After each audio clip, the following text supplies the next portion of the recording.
2013 সালে 5 মে পদক করে আরে মর্মা সহ বাংলাদেশে সেদিন পদে যায়নি। সেদিন তারা গিয়েছিল সেই সময়ের ফ্যাসিস্ট খুলে হাতিরা লাইট অফ করে দিয়ে মুসলমানদের উপরে কি গণহত্যা করেছিল।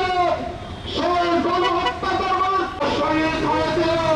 সেই শহীদ পরিবারকে কতজন শহীদ হয়েছে এবং শহীদ পরিবার আওয়ামী লীগের আপনারা জানেন তারা 2000 করেছিল। তারা আপনারা জানেন আওয়ামী লীগ পরবর্তী বাংলাদেশের মানুষের উপর একের জায়গা থেকে দাবি করতে চাই শুধু 5 মে না, প্রত্যেকটা গণহত্যার সাথে যদি দৃষ্টান্তমূলক শাস্তি দেওয়া হয় আমরা করলে যাবে বাংলাদেশের মানুষের পরে রক্ত দিতে যাবে বাংলাদেশ।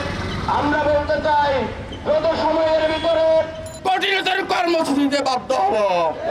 আমি সেই আহ্বান ডেকে